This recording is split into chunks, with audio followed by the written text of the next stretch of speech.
and they looking forward to chapter 27. So I'm going to give a little bit of a summary of what we have learned in chapter 26, but mainly focus on an intro for chapter 27. It's amazing. First of all, for me to study this and to prepare and to research, I'm learning Tanya myself in a way I've never learned before, and I'm getting joy just preparing it, and I'm hoping some of what I'm understanding is able to come across, because Tanya is such a fundamental book, and I've always heard of people that their lives were changed from the Tanya. My sister, my parents, they were inspired from the Tanya to the point where they named my older sister Tanya after the book. They actually, I don't know if everyone on the class knows this, but my parents, they both became more observant later in their life, when they were both already in their 30s, before they met each other. My mother was already had a child, my older brother. His name is Yaakov. Before, she was religious and observant, and she started coming more observant while living in France in the 70s. She actually met a Chabad rabbi while she was working in an insurance company, and one Friday she was selling insurance, and a rabbi walked in and needed insurance. And before he left, before he wrapped up his insurance with her, he wished her a Shabbat Shalom. And my mother's name was a French name, Mireille, and the last name also didn't sound so Jewish. She was touched that someone recognized that she was Jewish and even wished her a Shabbat Shalom. And he came back maybe a month later to update the policy. And again, he wished her Shabbat Shalom, and he invited her for Shabbos. So she came with her young child, my older brother, and slowly she started making her way back. Eventually, she had a lot of questions about Judaism. She had questions on life. She wanted to know, at the time, my mother was a single mom raising her child. She had a corner store right by the subway station. And in Europe, in France, the transportation is very popular. Whoops. And her biggest day she had a bookstore right at the corner where people would buy a chocolate bar and a magazine on their way to or back from the subway or the bus. And the biggest profit day was Shabbos. And she was trying to start being a Shabbos observant, but it was very difficult so she actually flew to New York to meet with the Rebbe, where she met the Rebbe and across by a table in December 1979, maybe 1980 actually. And the Rebbe had a conversation in French with her, gave her advice, and that really guided my mother. And she kept in touch and corresponding with the Rebbe that guided her in every step. In 1983, she was looking to get married. And she actually went to the Rebbe. And the Rebbe at the time was the Rebbe's birthday. And usually on a birthday, you receive gifts. But the Rebbe on his birthday, he was actually giving out Tanya's, this book, Tanya, that we're learning. He was giving out the Tanya book to everyone that came to his gathering, to the Farbringen, it was called, to the Hasidic gathering. So there was lines of men and of women that came to receive a Tanya from the Rebbe. And on that line, my parents have not yet met, but they were both becoming more observant, both participated in this gathering. And it was maybe 4 or 5 in the morning. They both received the Tanya. They were on separate lines. There was a men's line, a woman's line. They received the Tanya from the Rebbe. And within that year, from April that year that they received the Tanya by the Rebbe's birthday, they met and married. By that time next year, April 1983, sorry, this was 1982. So a year later, 1983, they already had my sister, was born on the Rebbe's birthday a year later, on the day that they received the Tanya a year later. So they looked at receiving that Tanya really as sparking their family and putting them on that path. So my older sister, her name is Tanya, named after this book. So I've always been fascinated by this book. I always wanted to uncover it, learn it more, and not to blame teachers. But when I was a 15-year-old studying Tanya in yeshiva, I never understood the guidance and the power of what the Tanya has, and the incredible program that the Alter Rebbe lays out for us in our observance, in our path in life. So just to summarize a little bit, in chapter 26, You're welcome, Shira. Some of you maybe know some of that. A lot of you know my mom, I think, when you've met her over the holidays that she visits. Just to give a little summary. Oh, and Barbara's joining. Just to give a little summary, what happens in chapter 26, we talk about guilt. Guilt as a vicious cycle.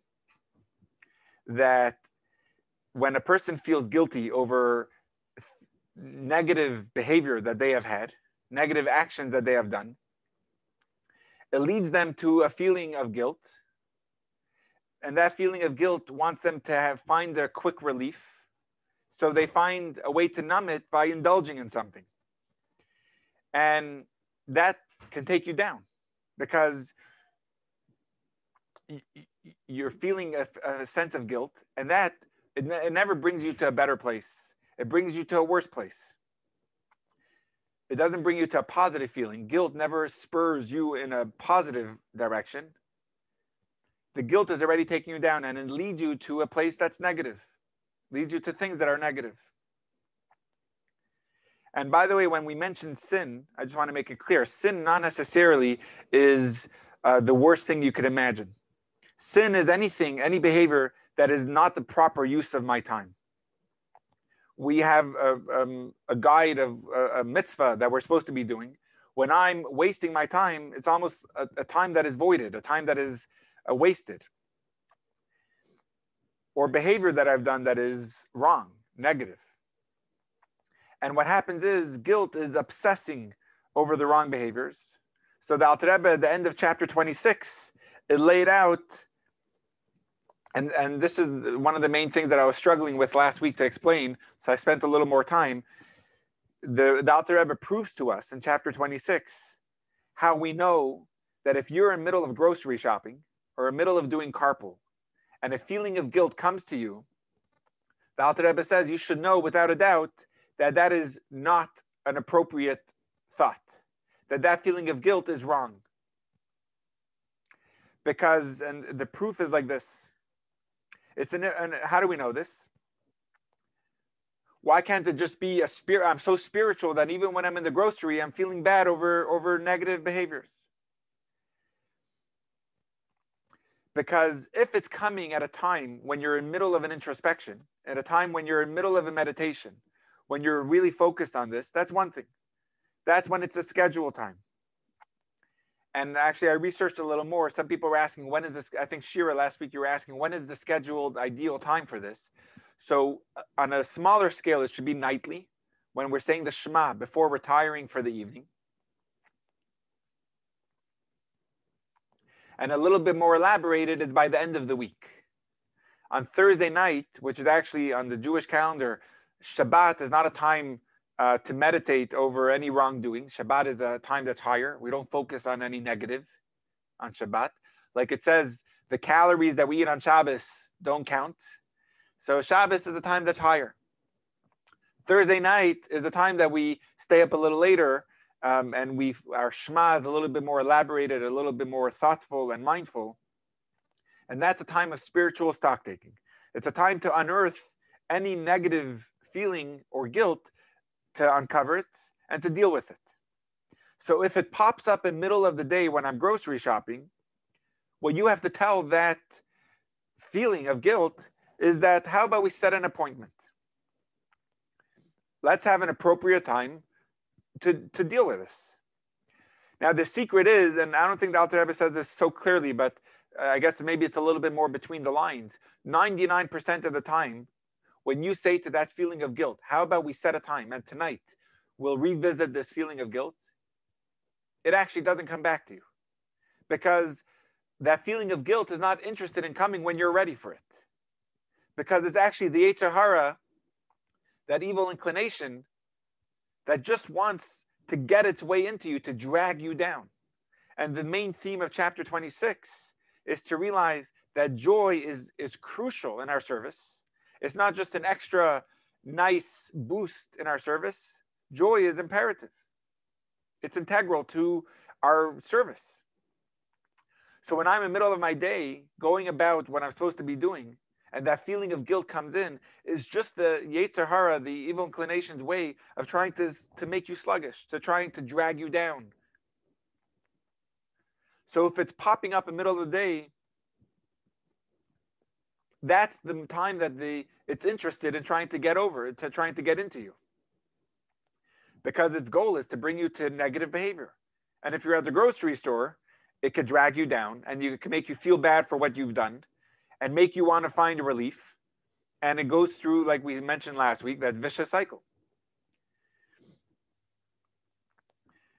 Very good. Push it away with both hands. And we're actually going to get to that terminology also very soon. Awesome. Very good, Shira. Thank you. So just a few steps. And let me just say a little more.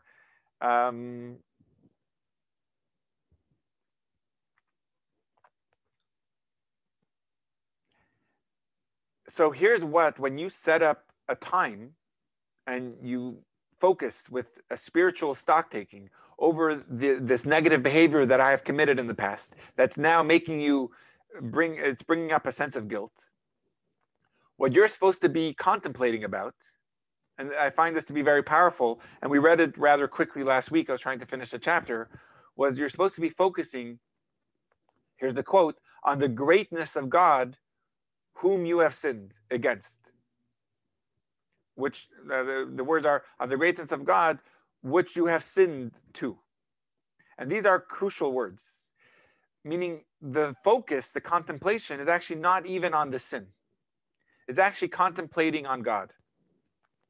It's basically saying, don't tell God how big your sin is, how big your mistake was. It's telling the sin how big God is. And to explain that a little more, if you take, for example, Yom Kippur, many people look at Yom Kippur as a very scary day because that's when I'm bringing up all my mistakes and God is judging us. But in truth, Yom Kippur, the reason why it's actually the holiest day, because the main contemplation of Yom Kippur is on how great God is, how awesome God is, and how special my relationship with God is. So really, in truth, Yom Kippur is not the appropriate time to be wallowing, to be dissecting the details of the sin that we have committed. Of course, we have to acknowledge it. We have to own up to it. And we've mentioned that. But the main contemplation is how great God is, how great your relationship with God is and can be, and how much God wants a relationship with you, and how a sin is getting in the way of my relationship with God. So at this point, the sin itself is almost incidental. It's not really the type of sin that a person has committed. It's more irrelevant which sin it is, which mistake, which hiccup it was. It's more just the behavior itself, the fact that I was in a place where I allowed myself intentionally to fall. That's really what you're focusing on. The fact that I have a relationship with God that was pristine, that now is a little bit tainted, and I have to get it back to a pure place. Because the main priority the main theme that we're trying to deal with is the priority we have is actually a relationship with God. That's what I want.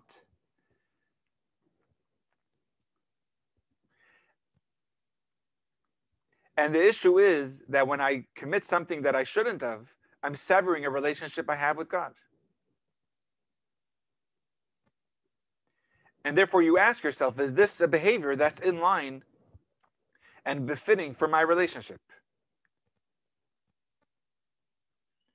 So really, just to break it down, let's just bring this all together and then wrap up chapter 26. First of all, if a person is feeling guilt, so there's the when. If it's coming to you in the middle of the day, you should know that it's not the appropriate time. And that itself is the tactic of the evil inclination trying to weigh you down when it's not the right time for it. And it knows that guilt is always a good venue for the Yetzer Hara, for the evil inclination to make its way into you. It masks itself in a feeling of guilt, but in truth, it's coming straight from the tactics of the evil inclination. So you have to say it, I'm ready to deal with it, but not now. I'm pushing it away until tonight. We'll set an appointment, and tonight we'll deal with it. We'll uncover it. So that's the when. And then there's the how, which is to contemplate on your relationship with God and telling the sin on how great God is. And then there's the result, which means once you bring it to the table, there are some beautiful words we saw at the end of chapter 26, which is the moment you finish that spiritual appointment, you have to then move on to the point where it should actually bring you to a state of joy. Simcha, joy. Because now that I dealt with it, your relationship is repaired. I'm in a closer relationship with God. Like we mentioned last week, the power of teshuvah is that it not only fixes my relationship, it makes my relationship with God even closer. The example we've given, I think many months ago, is that of if you have a rope, the way our relationship with God, we all have a connection between my soul and God. It's deeply connected. And the way the comparison is, it's like a rope that is tied with 613 strands. Each strand is strengthening the rope. Each of those strands is representing another mitzvah of the Torah, and there's 613 mitzvahs. So when I sever one of those strands by committing a sin, doing something that the Torah says we should not be doing, it severs the connection to a small degree. And the more averas, the more transgressions are performed, the weaker the rope is getting, until there's some things that we do that is totally severing our relationship, telling God, I don't care. So when we do teshuvah, that rope that was cut is actually now being knotted together. And when we knot something together, first of all, the rope is stronger. That knot makes the two parts of the rope tied together even stronger. And now also the rope is even shorter. Because when something is cut and then you tie it together with a knot, the rope becomes shorter. So that's what the power of teshuvah is.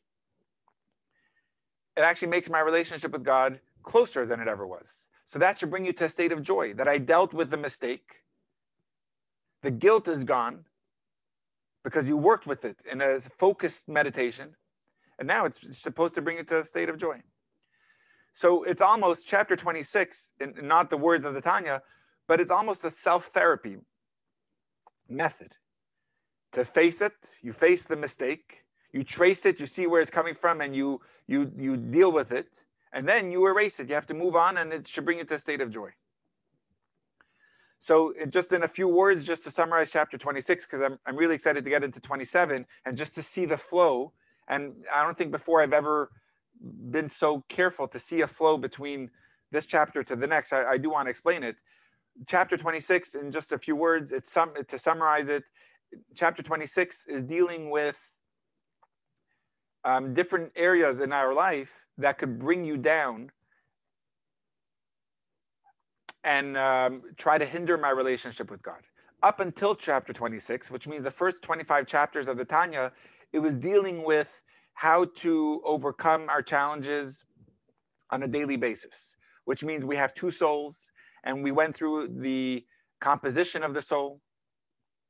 We learned in chapter 12, that was the main area where we spoke about whenever there's desires that are coming up, we have to practice impulse control.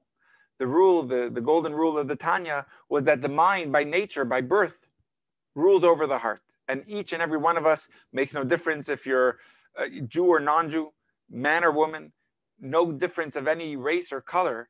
We all have that inherent capacity for our mind to rule over our heart. That's how God made us, the head over the heart.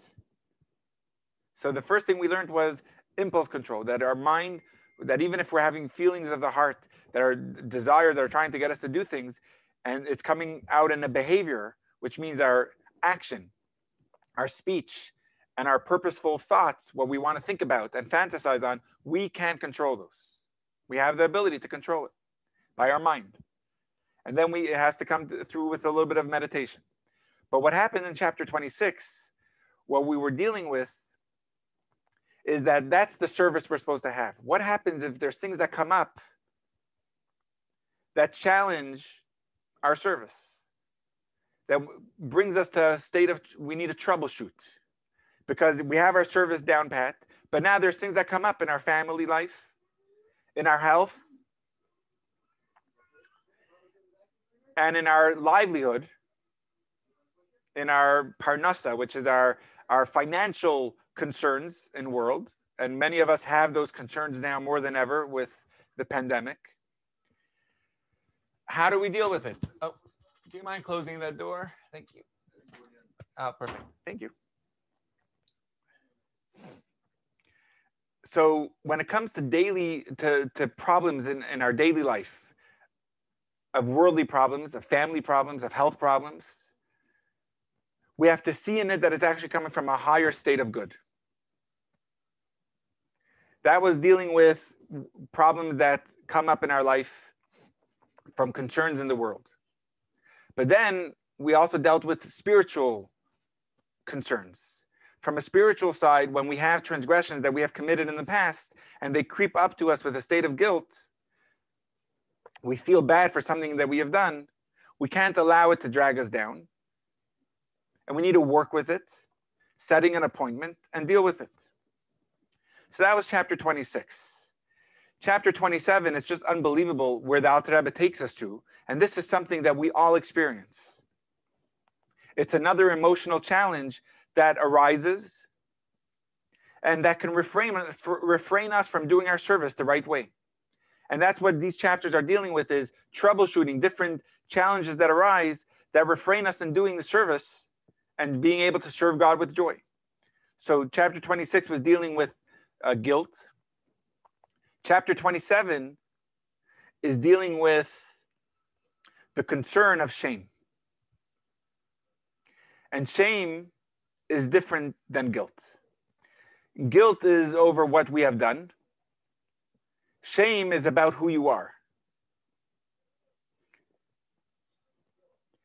chapter 26, when we dealt about guilt, it was how to deal with guilt productively, how to get through it and bring us and to spur us in our service. 27, the reason why this is going to be a little bit trickier is because shame is not even over something I have done. Guilt is over something I have done. Shame, there wasn't any action that I did because I would feel guilty if I did something wrong. So it wasn't even an action. It wasn't even a speech, or it wasn't even a thought, a purposeful thought. It's something that's happening in the soul. Shame is more something that's internal. If you remember in chapter 3, to explain this a little bit more clear, if you remember in chapter 3 and chapter 4 of Tanya, we spoke about the composition of the soul, the makeup of the soul powers, the soul itself, the inner self, which is our cognitive and our emotional self. That's what the soul is made up of, how we are wired to think and how and what we feel. But then in chapter 4, we spoke about the way the soul communicates in the world. And that was what we called in Hebrew the levushim, the garments of the soul. And the way the soul communicates in the world, the garments of the soul encloses itself in a garment that's action, speech, and our purposeful thought. So the way the soul, it has an idea of what it wants, either it's from the godly soul or it's from the animal soul. And it has a feeling of love towards this, of a desire towards this, of a hate towards this. And it either wants it or repels it. And that brings it to a state of how to get it. And that will bring it in its action, its speech, and its purposeful thought, to fantasize on it. So that was chapter 3 and 4, talking about the soul itself and talking about the composition of the soul and the garments of the soul. So chapter 27 now is actually going to the inner parts of the soul, the composition of the soul itself, a feeling of shame that is coming from the inside of the soul. That I feel, and just to bring it into simple words, that we all have these feelings at one time or another, that is I have a connection to something that I shouldn't have. I have a desire for something I shouldn't be having. And this shame, it leads to self-hatred. You're so mad at yourself for having these feelings, for having these desires, that I find myself attracted to. And these are desires that are inappropriate, things that are not in line with what Hashem wants of me. And that brings me to a feeling of shame. So this is another excuse that the Yetzer Hara, the animal soul, is trying to come up with of why you shouldn't be serving God with joy. One is guilt, which is dealing with things that I have done in the past and feeling guilty over the commitment, the doing those. But now it's a feeling of shame, which means it's not even necessarily things that I have done. It's actually just things that I feel, fantasies that I have that I'm feeling a desire for. And you're telling yourself, look at what I'm attracted to.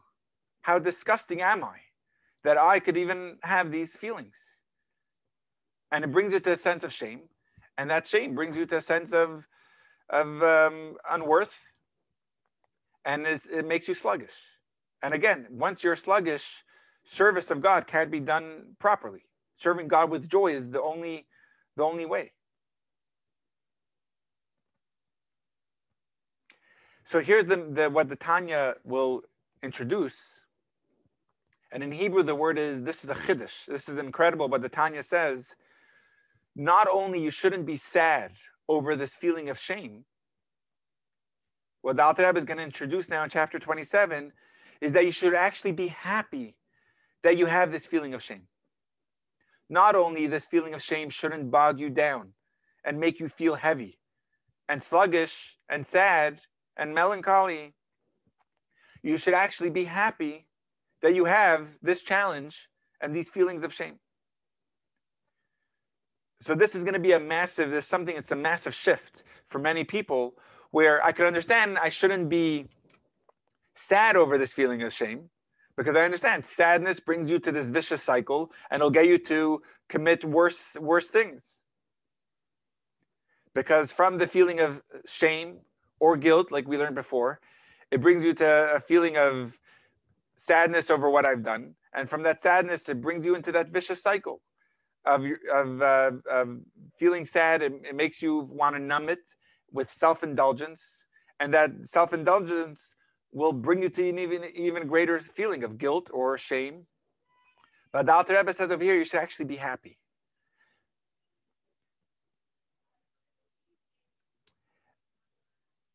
So let's just see what it is. There's a mitzvah in the Torah. I'm just quoting the verse. Some of you probably know it by heart because it's in the Shema. In the Shema, we say these following words: Lo tasuru acharei levavchem v'acharei einechem. It's a mitzvah in the Torah, not to stray after the desires of your hearts or of your eyes. You shouldn't go after what your heart and your eyes want and see.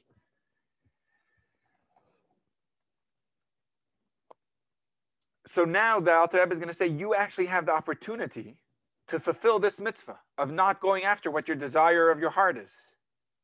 So even if you're having this desire, you should know that's normal. And that feeling of shame shouldn't be there. Because you actually have the opportunity now to fulfill a mitzvah. And that should actually bring you to a state of joy. Because that struggle itself that you have is something itself that by God is so precious. That I have struggles. You have struggles. That's actually the prize. If you remember, we learned in chapter 15, we learned that there are two types of Beinanis. We learned that a Beinani is a person who let's word the Beinani. Let's just take this into context. We learned that we have the tzaddik. The tzaddik, inside and out, is totally perfect. Which means not only is his behavior, his garments, his action, his speech, and his thoughts perfect, even his emotions and his mind is also perfect. The Rasha is the wicked, is the opposite extreme of the tzaddik. The tzaddik is the righteous. The Rasha, we said, on the inside, he's rotten, which means he has desires of the heart that are negative, that are evil. And also on the outside, his behavior is rotten, which means he can't control himself. He's weak. So whatever impulse he has in the heart, it actually just comes out, and he can't stop himself from doing things.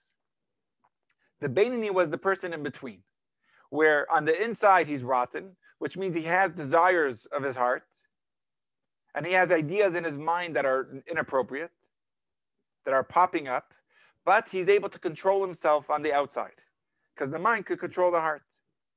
That was the Beinoni, the in-between. So we learned in chapter 15 that there's actually two types of Beinoni. There is the Beinoni that has to work hard every day, and it's a struggle through. But then we also learned that there's a Beinoni who he's practically on cruise, where his inside is not perfect, but it's not hard for him to do the right thing. He's basically on cruise. It's easier for him. He's the nerdy type where he just wants to do the right thing anyway.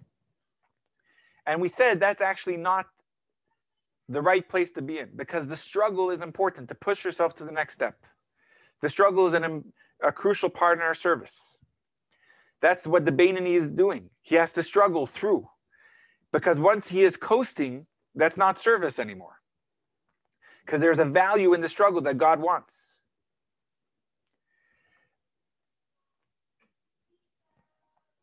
And that's when it really is novel and precious. That's the ideal. So chapter 27, I would love to get to it inside, but let's see. I just want to explain it a little bit. I hope this is helpful. Is saying not only don't be sad over the feeling of shame that you have, you should actually be happy that you have this desire going on. Because you're able to fulfill a mitzvah in the Torah, and therefore you could actively fulfill it because you have these desires. Not saying we should embrace these desires, but realize that having these desires allows us to fulfill a mitzvah in the Torah, not to ponder and not to fantasize on these desires. A tzaddik, someone who's perfect on the inside, doesn't even have these desires. For them, it's easy to do the right thing. It's the only thing they know. There's no negative feelings going on in their heart. Now you could actively fulfill this mitzvah. It's definitely not the most glorious mitzvah. And in our Hebrew school, we always ask the children, what's your favorite mitzvah? For most of them, it's tzedakah, charity. For some of them, it's Shabbos, which is beautiful mitzvahs. Those are more joyful mitzvahs. Fulfilling the mitzvah of not allowing the desires of your heart to seep in, that's a harder mitzvah for most people. But only me and you can fulfill it. A tzaddik is someone that can't fulfill it. We have the opportunity to fulfill these mitzvahs. I'll share a story. I don't know if I shared it before. It's not the most PC story, but I think it just fits in line with Tanya. It's a story that happened. So it happened with the Rebbe. There was in Belgium, there was a Chabad rabbi. His name is Rabbi Slavititsky. That's his name. I'm friends with his son was my classmate, and in yeshiva when we were together in New York.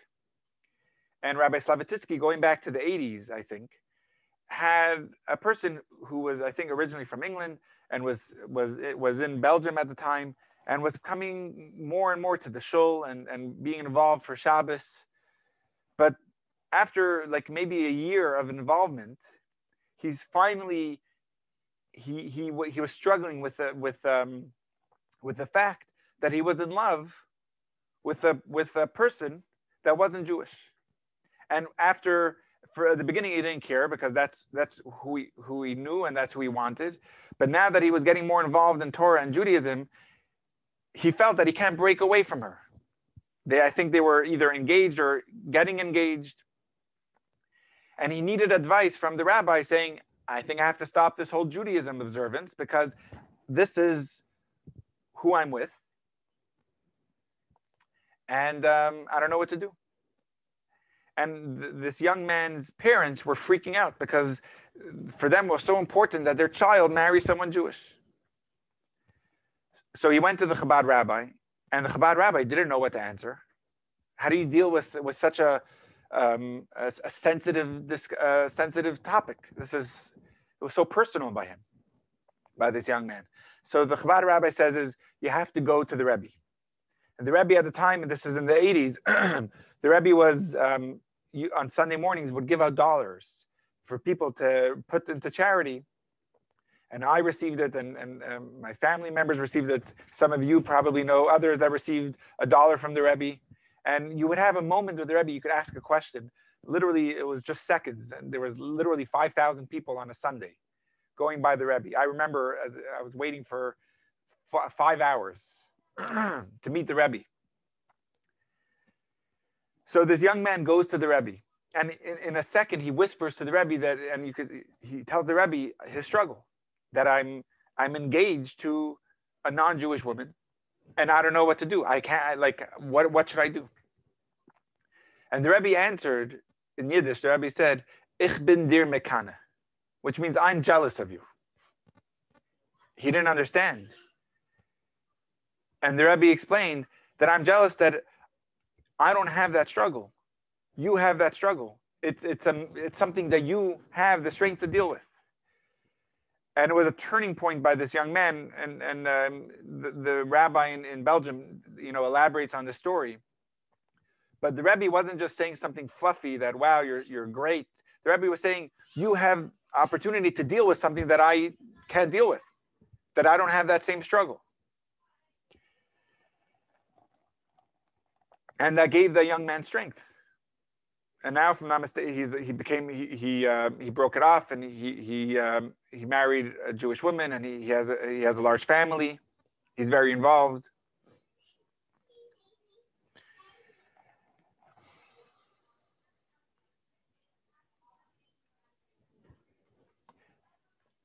And we learned this idea before, that a person who has struggles and overcomes them, the struggle itself is the greatest gift to God.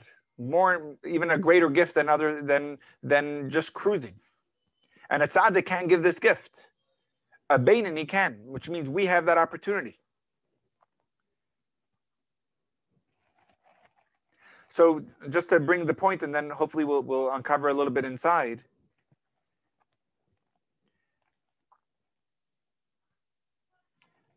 Just to see the flow. In chapter 12, we learned that the mind can control the heart. And chapter 16 and 17, we even probe that a little bit deeper, that mind controlling the heart also means you have to go into a little bit of meditations and contemplate on the greatness of God. And then chapter 18, we learned that you have to also uncover that you have a hidden, latent love for God. It's just part of your natural soul that we all have. And find that love of God. But now, when you're dealing with shame, and that when people around you are saying, let's just see this inside.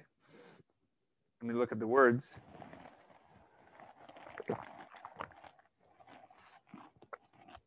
When people around you are saying, this person is a great guy, a great person, a great woman. They have such great character, such great behavior. Really, a lot of times you look at them and you say, if only you knew what I was feeling inside. If only you knew my true self. You wouldn't look at me the same. You wouldn't even want to know if you knew my dark secrets.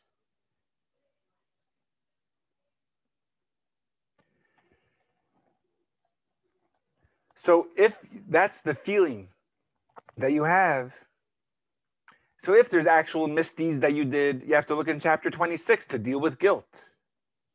How to overcome the guilt.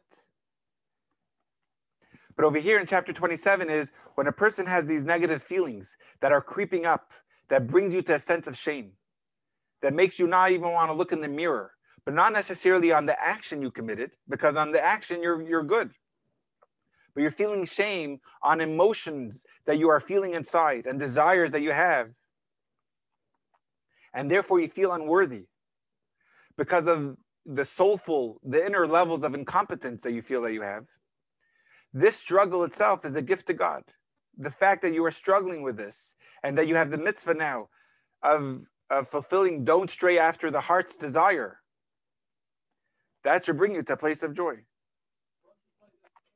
And finally, I'd love to uncover a little bit inside, but if a person that has the shame and feels bad about what they did, there's even, the Alter Rebbe says, this is a little bit heavy, a tinge of arrogance that you have. Because you're almost telling yourself, oh, I should be a tzaddik. I should be perfect on the inside. That's a tzaddik. A tzaddik is someone who's perfect on the inside and out. So the fact that I'm having desires, you almost tell yourself, is that really me? I should be on the level of tzaddik. And therefore you feel bad of these desires going on the inside. The Alter Rebbe says this, don't be that sure of yourself that you are a tzaddik. You're not there yet. We're struggling to be a Beinani, which means we're struggling just that our behavior should be good. So the feeling of desire, the emotions that are inside of you that are less than perfect, that's normal. And it shouldn't bring you to a sense of shame. It actually should realize, wow, I have the opportunity to fulfill something that and to struggle through it and overcome. And that should bring us to a sense of joy. And that joy is what you need that fuels your service. So let's see it inside. Apologies, and actually, sorry, I'm just going to take questions. Okay, so I hope it was clear. I'll just take Shira's question. Is one who struggles seen as higher than a tzaddik? Oh, so that's actually a Shira, that's an amazing thing, where we already touched on that in chapter 15. It's actually Adina's favorite chapter, where it says, the fact that a Beinani is someone who struggles, they are called serving God. A tzaddik is not serving God anymore in the present sense. They are on cruise, which means they served God already. They're called a servant of God. But the idea that now you're in service, which means there's a struggle and you're overcoming it, that's a Beinani, and that is absolutely a one-up of a Beinani over a tzaddik. And that's what we need to embrace, realizing that our job is not to be a tzaddik in the Tanya sense of the word. In the Tanya sense of the word, a tzaddik is someone who never makes a mistake. A Beinani is someone who's daily struggling with his insides and his outs. So absolutely, that's a very good point. Okay, so I'm going to pull up the Kindle. Just give me a moment. So you're wonderfully imperfect. I actually love that title for the chapter. That being imperfect is actually the beauty of who we are. The fact that we're not perfect like a tzaddik. The fact that we have struggles. So this is a text-based class. I got some feedback. So last week I tried out the idea of reading the Hebrew as well as the English, but we're actually going to stick just to the English unless I get other feedback, but that's where we're going to continue. So chapter 27, we're going to start from the middle of the page. Dealing with inappropriate thoughts, section 1, chapter 27, is the second of 3 chapters offering advice for sadness and depression. In the previous chapter, we discussed how to deal with sadness that comes because you have actually sinned. That was guilt.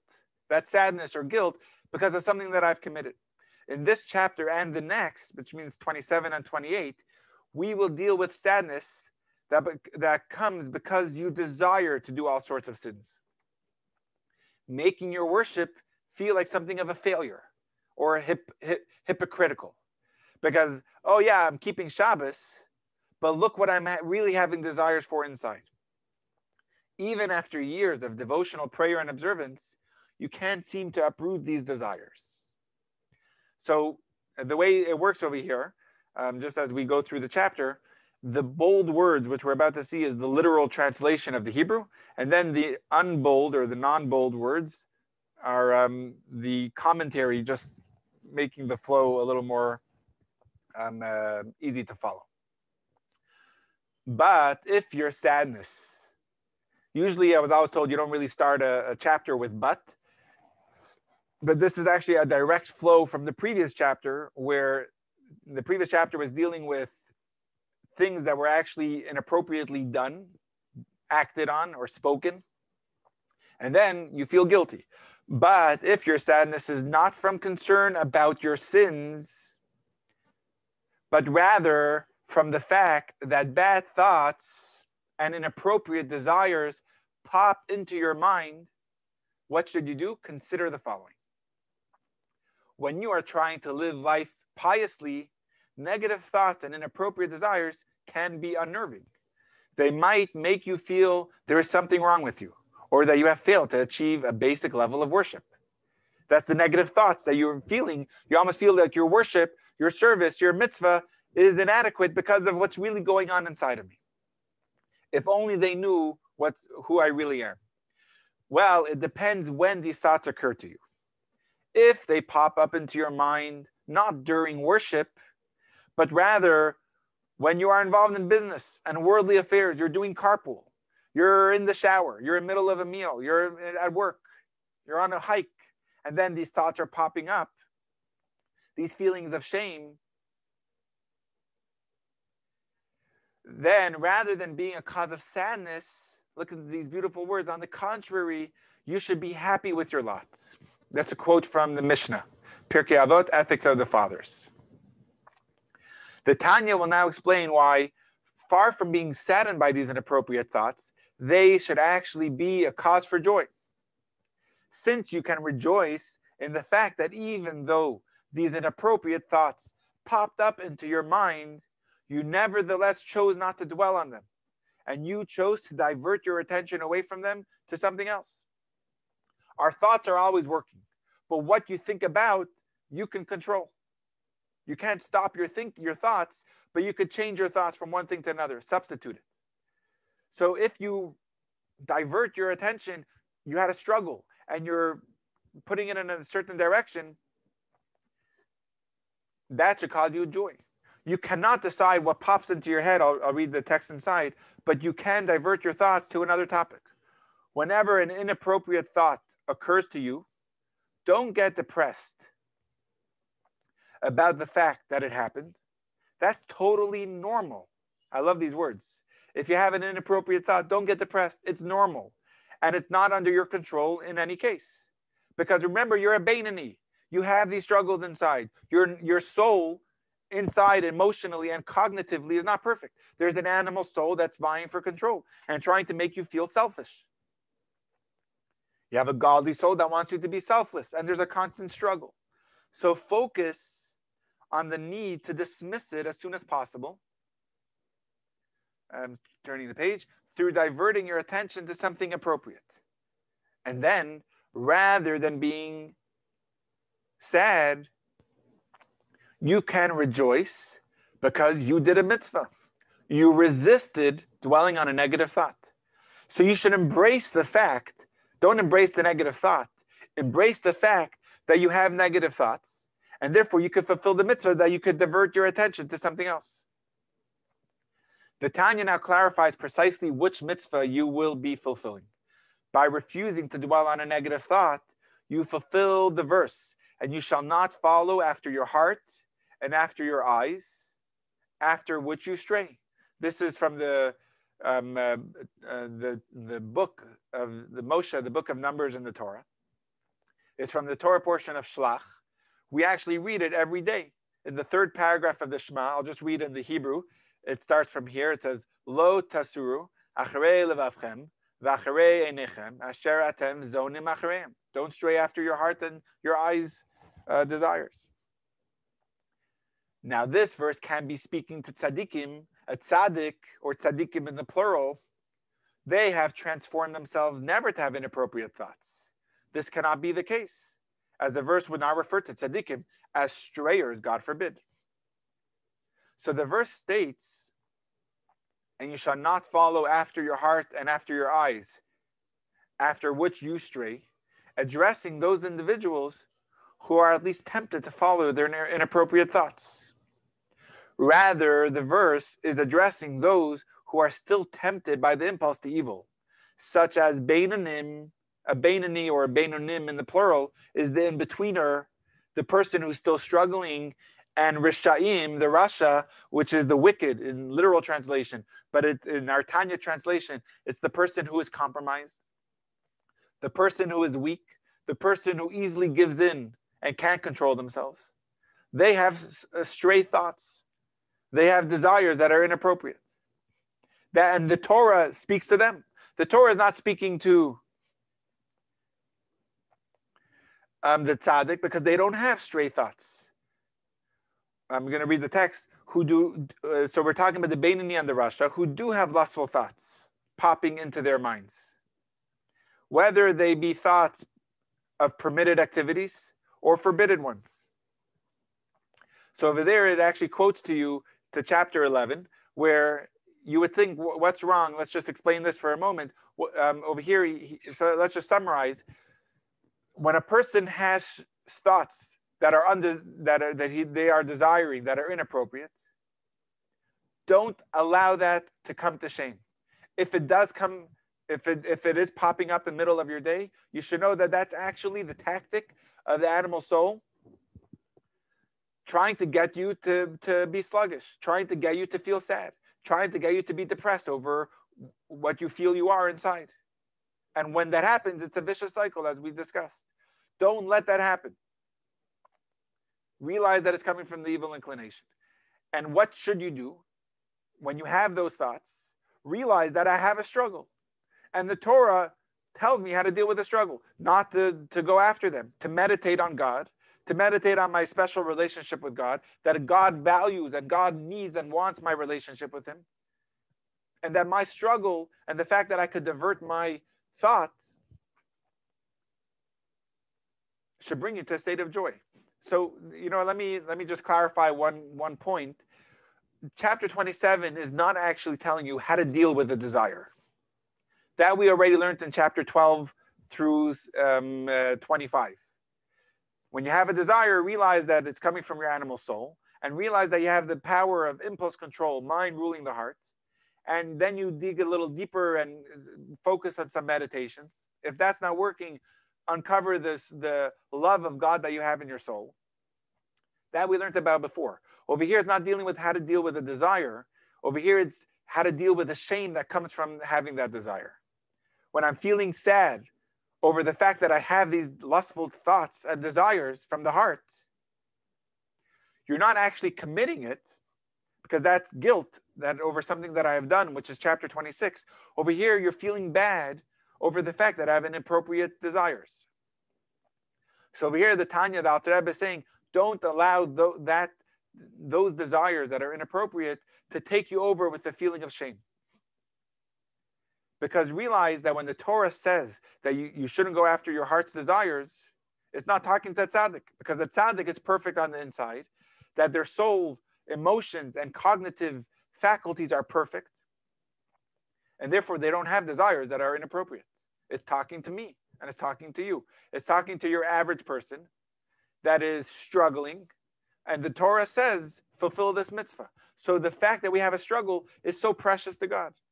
And it should bring us to a state of joy that I could fulfill this, that I could divert my thoughts from this to something else. It's really powerful stuff to the Alter Rebbe going through troubleshooting mechanism, dealing with guilt that bogs us down. And the main theme is that any feeling that is going to bring you to a state of sadness is actually coming from the tactic of the Yetzer Hara. It's not appropriate. And we have to know when to deal with them and set up aside a time, schedule an appointment, which is what chapter 26 dealt with. And over here, if a person is having a feeling of shame because of the desires that they have, they should actually realize that the struggle is precious to God and that they have the power to overcome it and to divert their thoughts. And when you do that, it should bring you to a state of joy. The fact that I'm able to be, and because the main part here is my relationship with God. Let me just see, just look at my notes. I think that's what I have for today.